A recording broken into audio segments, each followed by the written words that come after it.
اسرائیل کا بیروت حملے میں حزب اللہ کے سربراہ حسن نصراللہ کو مارنے کا دعویٰ۔ خبر ایجنسی نے حزب اللہ کے قریبی ذرائع سے دعویٰ کیا ہے کہ جمعے کی رات سے حسن نصراللہ سے کوئی رابطہ نہیں۔ اسرائیلی فوج کا کہنا ہے سینٹرل کمانڈ کا دفاع بڑھانے کے لیے 3 ریزرو بٹالینز کو متحرک کر دیا۔ اسرائیلی میڈیا نے حسن نصراللہ کی بیٹی زینب کو مارنے کا دعویٰ کیا ہے۔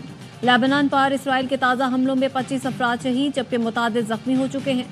غیر ملکی خبر ایجنسی کے مطابق اسرائیل نے گزشتہ روز بیروت میں بنکر بسٹر میزائل حملہ کیا تھا۔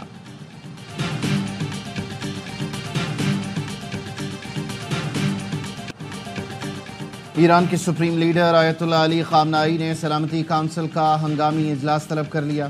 آیت اللہ خامنائی کے مشیر علی لاریجانی کا کہنا ہے اسرائیل نے سرخ لکیر عبور کر لی ہے، صورتحال انتہائی سنگین ہو چکی۔ حزب اللہ سربراہ کی ہلاکت کی صورت میں متبادل قیادت تحریک چلانے کے لیے تیار ہے۔ امریکی وزیر خارجہ نے مشرق وسطیٰ کا تنازع مذاکرات سے حل کرنے پر زور دیا۔ امریکی صدر نے امریکی افواج کو فوری طور پر ضروری اقدامات کی بھی ہدایت کر دی۔ آسٹریلوی وزیر خارجہ کا کہنا ہے لبنان کو غزہ نہیں بنایا جا سکتا۔ سلامتی کونسل کے اجلاس میں سیکرٹری جنرل انتونیو گوتریش نے غزہ اور لبنان میں فوری جنگ بندی کا مطالبہ کیا۔ یمنی فوج کا بحیرہ احمر میں امریکی بحریہ کے جنگی جہازوں پر بڑا حملہ کرنے کا دعویٰ۔ یمنی افواج کے ترجمان بریگیڈیئر جنرل یحییٰ ساری کا کہنا ہے تازہ حملے میں 3 امریکی ڈسٹرائر نشانہ بنائے گئے جو اسرائیل کی مدد کے لیے مقبوضہ علاقوں کی جانب بڑھ رہے تھے۔ حملے اس وقت تک جاری رہیں گے جب تک تل ابیب غزہ پر حملے بند نہیں کرتا اور فلسطینیوں کو امداد نہیں پہنچائی جاتی۔ غزہ میں بچوں کے زندہ درگور ہونے پر دنیا کب تک خاموش رہے گی؟ مذمت کافی نہیں، بڑے ممالک حرکت میں آئیں، آگ و خون کا کھیل فوری بند کرائیں۔ وزیر اعظم شہباز شریف نے اقوام متحدہ جنرل اسمبلی میں فلسطینیوں کا مقدمہ پیش کیا۔ کہا فلسطینیوں پر مظالم نظر انداز کرنے والے انسان کہلانے کے قابل ہیں۔ عالمی برادری کو پائیدار امن کے لیے کردار ادا کرنا پڑے گا۔ فلسطین کو آزاد ریاست ہونا چاہیے۔ فلسطین کو فوری طور پر اقوام متحدہ کا ممبر بنانے کا بھی مطالبہ۔ جنرل اسمبلی میں اسرائیلی وزیر اعظم کے آتے ہی پاکستان کا واک آؤٹ۔ نیتن یاہو تقریر کے لیے آئے تو جنرل اسمبلی میں شور مچ گیا۔ صدر آرڈر کرتے رہ گئے۔ پاکستان کے علاوہ ترکی سمیت کئی ملکوں کے نمائندوں نے اجلاس سے واک آؤٹ کیا۔ وزیر اعظم نے جنرل اسمبلی سے خطاب میں کہا مسئلہ کشمیر سلامتی کونسل کے ایجنڈے پر موجود ہے۔ 9 لاکھ بھارتی فوجیوں نے وہاں ظلم کا بازار گرم کر رکھا ہے۔ کشمیریوں سے حق خود ارادیت کا وعدہ کیا گیا تھا۔ بھارت 5 اگست 2019 کو کیے گئے یک طرفہ اقدام کو فوری واپس لے۔ خطے میں امن و استحکام کے لیے بھارت مقبوضہ کشمیر میں غاصبانہ اقدامات ختم کرے۔ پاکستان بھارت کی کسی بھی جارحیت کا منہ توڑ جواب دے گا۔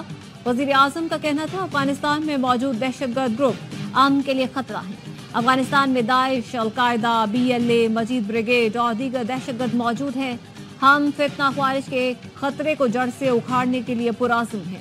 اقتصادی راہداری کے دوسرے مرحلے پر کام جاری ہے۔ سی پیک منصوبہ پاک چین بے مثال دوستی کا عملی ثبوت ہے۔ وزیر اعظم شہباز شریف امریکہ سے واپس لندن اپنی رہائش گاہ پہنچ گئے۔ وزیر اعظم شہباز شریف لندن میں 3 سے 4 روز قیام کریں گے۔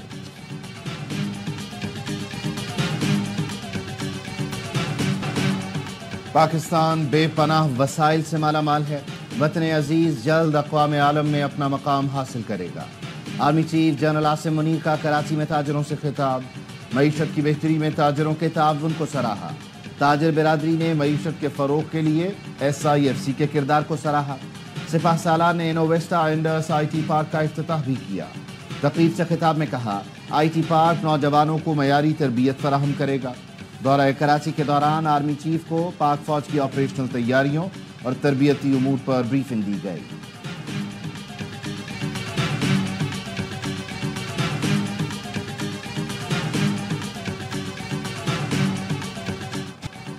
پاکستان کو ٹیکس کا منصفانہ نظام درکار ہے۔ تمام شعبہ جات کو حصہ دار بنانا ضروری ہے۔ انسداد منی لانڈرنگ فریم ورک پر سختی سے عمل درآمد جاری رکھنا ہوگا۔ سرکاری اداروں کے نقصانات کو روکنا ہوگا۔ گورننس بہتر بنانا ہوگی۔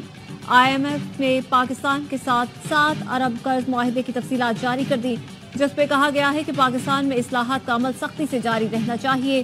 توانائی کی اصلاحات پر عمل درآمد ضروری ہے۔ توانائی کی قیمتوں سے متعلق ایڈجسٹمنٹ بر وقت کرے۔ پاکستان محصولات بڑھانے کے لیے کوششیں جاری رکھے۔ تمام شعبہ جات کی پیداوار کو بڑھانا ہوگا۔ پاکستان کو IMF سے 1 ارب 2 کروڑ 69 لاکھ ڈالر کی پہلی قسط موصول ہو چکی ہے۔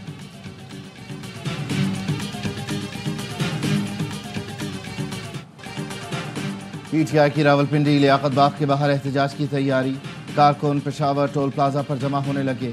وزیر اعلیٰ خیبر پختونخوا کی قیادت میں قافلہ کچھ دیر بعد پشاور سے روانہ ہوگا۔ علی امین گنڈاپور سوابی انٹرچینج پر کارکنوں سے خطاب کریں گے۔ انتظامیہ نے راولپنڈی، جہلم، چکوال اور اٹک میں دفعہ 144 نافذ کر دی۔ چاروں اضلاع میں جلسے جلوس پر پابندی۔ پولیس نے مری روڈ اور اندرون شہر سے لیاقت باغ آنے والے راستے بند کر دیے۔ میٹرو بس اور موبائل فون سروس معطل۔ بیرسٹر سیف کہتے ہیں عوام کا سمندر علی امین کی سربراہی میں راولپنڈی سے ٹکرائے گا۔ پرامن احتجاج خراب کرنے کی کوشش کی تو پورا ملک سڑکوں پر ہوگا۔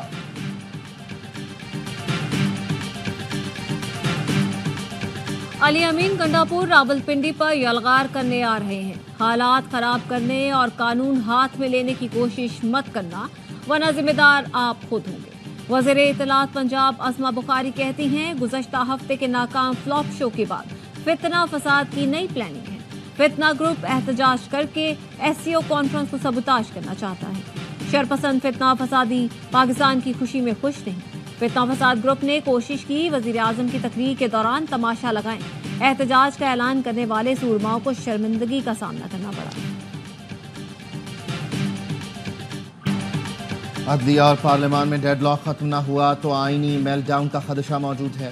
ماحول میں غیر یقینی ہے جو IMF پروگرام کے بعد کم ہوئی۔ آئین جو بیان کرتا ہے اس میں حتمی فتح پارلیمان کی ہی ہوتی ہے۔ نواز شریف پس پردہ کردار ادا کر رہے ہیں۔ وزیر دفاع خواجہ آصف کہتے ہیں افغانستان سے پاکستان میں کھلی جارحیت ہو رہی ہے۔ وزیر اعظم نے کشمیر، فلسطین اور پاکستان میں دہشت گردی کا مسئلہ اٹھایا۔ مسئلہ فلسطین کے حوالے سے اقوام متحدہ کے کردار پر سوال اٹھتا ہے۔ فیصل آباد میں بارش کی وجہ سے چیمپئنز کپ کا دوسرا ایلیمنیٹر منسوخ۔ لیگ مقابلوں میں 3 کامیابیوں کی بدولت مارکوز کو فائنل میں رسائی مل گئی۔ لیگ مرحلے میں صرف 1 فتح کی وجہ سے لائنز ایونٹ سے باہر ہوئے۔ کل فائنل میں پینتھرز اور مارکوز ٹکرائیں گے۔ ایونٹ کے تمام میچ اسپورٹس پر براہ راست۔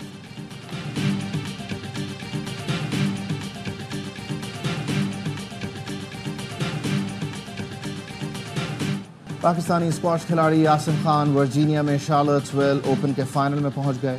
سیمی فائنل میں میکسیکن حریف کو اسٹریٹ سیٹ میں آؤٹ کلاس کر دیا۔ فائنل میں عاصم کا ٹکراؤ برطانیہ کے نیک وال سے ہوگا۔